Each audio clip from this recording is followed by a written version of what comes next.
going on, Jerome's? Beautiful day for a 7th round of Vikings mock draft. Happy Super Sunday out there to everyone who celebrates. So, this is not NAM. There are rules here, as we like to lay out what could happen for some potential big moves for the Vikings before the draft. So, we got Darnold leaving, re-signed Daniel Jones to back up JJ McCarthy, re-signed Murph, Reisner, Beasy.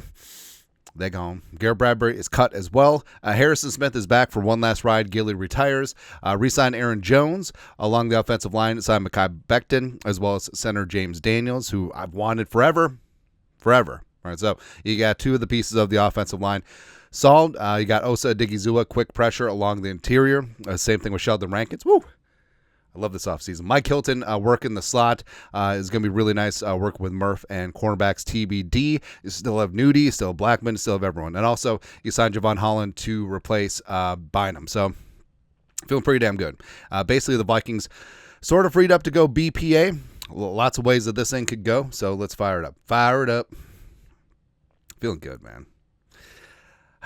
Got a solid 5 hours of sleep last night.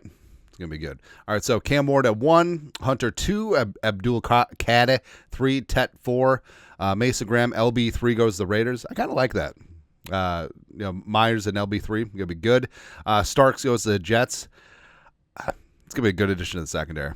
I really like him. Also, it's so funny. Like, Starks could be a top 15 pick, but people get so pissed off when the Vikings get him at 24. I don't know. Will Campbell goes to the Panthers. I think Campbell goes a lot higher than this. Frankly, I don't think that Campbell gets by the Patriots at 4 because I think that he is a set it and forget it left tackle. A lot of people talk about moving him to right tackle or guard. Nah. Mike Green to the Bears. I don't know, man. Walter Nolan going to the Niners. That's pretty high, but I kind of like it. Tyler Warren going to Dallas. That's Dallas. Break the seal on tight ends. Kenneth Grant. No. Going to the Dolphins. Will Johnson. Well, Will Johnson took a bit of a draft day tumble. Falling all the way to the Falcons at 15. He'll make a nice duo at corner there with Terrell. Genti falls to the Bengals. If Genti gets this far, I think the Vikings could potentially make a move up. Kwesi's like F them picks. Yeah. Mikael Williams, Egbuka. So Egbuka syncs up again with Jackson Smith and Jigba. That's going to be nice. Especially since I think Seattle's done with Lockett. I think he's a cap casualty. I think they're done with DK as well. Yeah. Derek Hammond goes to the Bucks. Ooh. Harmon and Cansey along that defensive line. Let's go. Matthew Golden goes to the Broncos. Shedeur falls all the way to the Steelers at 21. I don't think a draft day tumble is likely. Like, I know that Shedeur gets all the hype, but he's a solid player. And in this class, I think that he's hell for leather, top 6. I don't think that he gets by the Raiders at 6. Kelvin Banks goes all the way to the chart. Where are they going to play Banks? I guess they'll kick him inside. Yeah, but they got Slater, they got Joe Alt, Gray Zabel. Kind of sucks that he ends up with the Packers because he's a hell of a good player too. So for the Vikings, lots to go around. So Simmons is there. Membu, who's probably going to be kicking inside. Shamar Stewart, the physical freak upside guy. I think that Stewart's going to have a pretty phenomenal combine, and I think that his draft stats is going to go up and up and up. Marion Hampton is there. Scorton is there. Darius Alexander is a guy that we love a lot. Colston Loveland. I know we're going to get roasted for this, but I want him. And you know who else want him? Oh, actually, no, Jalen Walker is there too. Whew, baby. So I understand the off-ball and edge rusher is not a tier 1 need for the Vikings, but I mean, Walker's there too. I mean, also cornerbacks are great. Amos, Ravel, Morrison, if that hip checks out. Donovan is there too. TJ Sanders, Tyleek. So I'm torn. Like, Omarion Hampton or Colston Loveland, just reuniting him with JJ McCarthy would be great. And I understand tight end's not really a need, depending on what happens with Josh Oliver, but what if TJ doesn't resume being a 100 and 1,000 receiver next year? Loveland could be a game changer too. I mean, a lot of people have him as their tight end 1 over Warren even. So I mean, what are we doing here? Are we in the business of drafting for specific positions or the best player available? Let's look at the trades. Rams at 26. Lions at 28. That's the only 2 options. Stay in the first round. All right, 26. What do you want? What do you want? All right, 100. All right, I want 90. I want 90, and I want some of your back-end picks. That's what she said. All right, so that's the trade offer we have on the table with the Rams, getting a third-round pick and a couple, 6th, 7th rounders. All right, so for the Vikings, it's no muss, no fuss because the Rams went Mambu, the Texans went with Simmons, so two players that probably wouldn't have been on the Vikings' radar anyway. 6 trade offers again. Lions at 28. I'm gonna gouge your eyes out, make you like it. All right, so if we're gonna do business in division, it's gonna have to cost. It's gonna cost you a lot. Can we get 60? No. All right, 60. Then I want all that. All right, so we'll offer the third-round pick for the second rounder, and then we want all this nice too to drop down 2 spots. Offer trade. Enhance. One more time. All right, we will dial back 1. Und. There you go. All right, so drop down 2 spots. And frankly, it's 2 players that I was whatever on. So Scorton goes. Connerly goes as well. So 3 tackles just off the board. Got another trade offer. Our dudes are still there, so may as well vacuum up some of this value while we can. Falcons are now at 46. I ain't going down that far. Nah.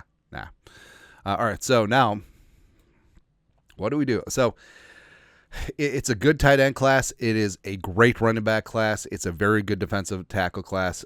So my thoughts are Hampton, Alexander, or Loveland. Screw it. It's Sunday. We're supposed to have fun. We're supposed to draft BPA. Colston Loveland, you are a Minnesota Viking. Woo! Reunited with JJ McCarthy. Just hugs. Oh, my God. All right, so now, since we got that second-round pick from the first trade down at 60, I'm going Caleb Johnson. Honestly, if the Vikings just stick and pick Caleb Johnson at 24, I have no problem with it. He's perfect for outside zone. He's got size. He's becoming as a pass protector. He's decent as a swing receiver out of the backfield, and he's going to test great on a lot of his film. So, yes, Iowa's got a great scheme, great offensive line, but Caleb Johnson just has that vision for outside zone. He's perfect. Outside zone duo, put that foot in the ground, turn upfield, and he's fast. He doesn't look fast because he's kind of a smooth long strider. There's a little bit of Robert Smith to his game. Obviously not as fast. Robert Smith was a track star at Ohio State. But this is beautiful. Also, would have given thought to Trevion Henderson as well. So now the Vikings, we have a lot of ways to go here. So you got Deion Walker. You got Tate Ratledge. Deion Walker would be a lot of fun. That's definitely a dart throw, right? But now, Tate Ratledge, I think, would be a set it and forget it guard. So the Vikings, remember, signed Becton. They signed James Daniels. Now, Becton's only played right guard. Ratledge has been a 3-year starter at right guard for Georgia. He's 6'6", 320, absolute tone setter in the run game. I think for the 3 interior offensive linemen, you look at from Georgia, you look at Wilson, you look at Fairchild, you look at Ratledge. I think Ratledge has the best chance to step in right away. 18 pressures, 2 sacks allowed in 3 seasons. So I think that he walks in as your day 1 starter at one of the guard spots. So there you go. Love Misexe. All right, so Brashard Smith, we could have that speed element. Khalil Mullings. This could be just the full-on smash and dash. All right, so Caleb Johnson, Khalil Mullings as your Sonic and Knuckles. I like it. All right, so Quincy Riley is there chilling. All right, so what do we do? CJ West. All right, so his ADP is 151. Trade down a little bit. Nah, don't want to risk it. So I love me some CJ West. I think he's one of the more underrated nose tackles in this class. He played at Kent State, played at Indiana. A 6'2", 317 was a real big reason why the Hoosiers had such a phenomenal season. Made their way into the playoffs and whatnot. 40 tackles, 2 sacks, 7 tackles for loss this year, and I think that he could emerge as a pass rusher as well. So CJ West, welcome on in. I like the Big Ten motif we got going on here. Oh, speaking of which, first you buy the house, then you buy the insurance. So a lot of things going on. Colby or Cooper, sort of take your pick in terms of Colby's made for outside zone. Cooper's more of a man gap type guy, but of course that's the Gophers' offensive line writ large. Monangai is there. I kind of do want to double down on running back at some point, right? 160, so we're not going to be drafting for a while again. Ja Joyner is there as well. I think Ja could be great as a 5-tech, and yeah, screw it, I'm going to do it. So, Ja Joyner, a former Minnesota Golden Gopher, and I'm glad that he got invited to the Combine. I think he's going to do great. He's 6'5", 265, long arms. Does have a frame that could certainly add some weight and some strength, but put him as a strong side 5-tech, 12 sacks over the last 2 years for the Gophers, can press the pocket, can set the edge, can do a lot of things. So, I really like Ja Joyner in this spot, especially at 160. Again, the Big Ten motif. Screw it. Let's just take Max Brosmer.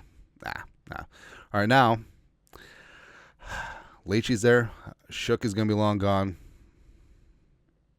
Efton Chisholm. I like it.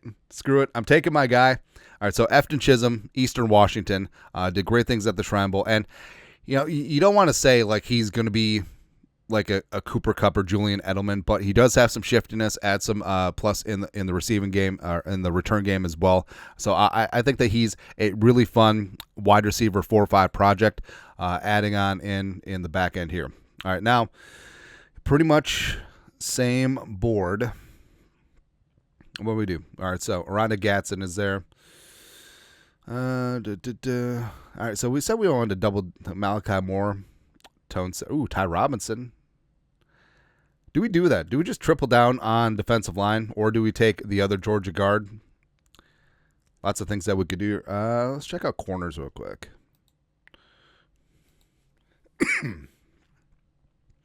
Not really a ton to be super fired up about. I mean, do we just take Brosmer? Do we just do that? Nah. Actually, screw it. You do need it. Well, is he going to be around later? Nah. All right, screw it. You do need a quarterback 3 project, and Brosmer, 1 year with the Gophers, really solid draft. Why not? Decent accuracy, high football IQ, blah, blah, blah, all that stuff. Fairchild's still there. Chillin'. We see Joshua Gray. I kind of like Joshua Gray a little bit more. Yeah. So Fairchild or Gray. I think I'm going to go with Joshua Gray, even though he's 75,000 years old. So Joshua Gray, 6'4", 310, 6-year player at Oregon State, left tackle, left guard, 5-year starter, which is kind of amazing. 12 pressures, 3 sacks in 2024. So he had been all left tackle, kicked inside a left guard this year. I think positional flexibility will be huge. So there you go. Joshua Gray, you're a Viking. Lastly, pick 245. Let's see here. See, Aaron Smith, Raheem. Oh, man. All right, so, yeah, we said we wanted to double dip on running back, and Raheem Rocket Sanders would be good, man. So, Caleb Johnson and Raheem Sanders, I like that. So, Sanders, South Carolina, come on and raise up, formerly at Arkansas, 6 foot 230.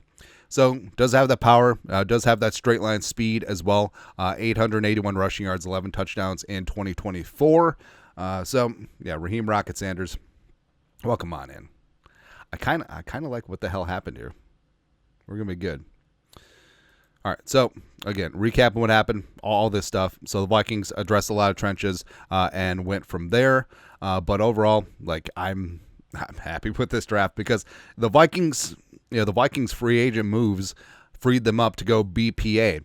And we had sort of had a struggle with, do we take Loveland? Do we take Darius Alexander? Do we take Omarion Hampton at 28 after a couple trade downs with the Rams and the Lions? But which is kind of funny since the allegedly the two teams that beat us last year. But I know that the Loveland pick, it would raise a lot of eyebrows, but you're getting this absolute security blanket, potential game changer underneath, as well as, hey, there's nothing that says that Loveland and Hockenson can't be on the field at the same time. Plus the familiarity that JJ is going to have with Loveland, I think it's huge. Caleb Johnson at 60 is huge value. Trevin Henderson was there too. I think they go towards the top end around 2, but in this simulation, we're taking him. And also, we picked up Raheem Rocket Sanders in the 7th round, so those are going to be your 1-2 running back combination with Aaron Jones in some capacity. Offensive line-wise, 3rd round, Tate Rallage. be your starting guard, seven forget. So from left to right, your offensive line is going to be Darisaw once he gets healthy. Probably Ratledge moving over to that left guard spot. Jumping James Daniels at center. Mekhi Becton at right guard. And then Brian O'Neill at right tackle. Woo! Baby. We're good to go. CJ West, highly productive nose tackle from Indiana in the 5th round. Jod Joyner, a great 5-tech, who can press the pocket and get his own pass rush in the 5th as well. Efton Chisholm the 3rd, super slot receiver, return man. Super slippery. I think that he's going to be a lot of fun. Brosmer, why not? Why not? Quarterback 3 project. Brosmer all up in there. So top 3 quarterbacks. Actually, I guess top 4. So JJ McCarthy, Daniel Jones as backup, Brett Rippenass, and then Max Brosmer. Joshua Gray, tackle guard flexibility. I think that he'll add great depth to the offensive line, even though he's the age of Quisenberry. Then Raheem Sanders, like we mentioned. So overall, like this is what can happen with free agency. It will free you up to do whatever the hell you want in the draft, and that's exactly what we did. Kind of love it, man. Anyways, that's it. Your thoughts are thoughts of Viking 7-round mock draft. You're the best. Venmo, blah, blah, blah. Skol. Production value.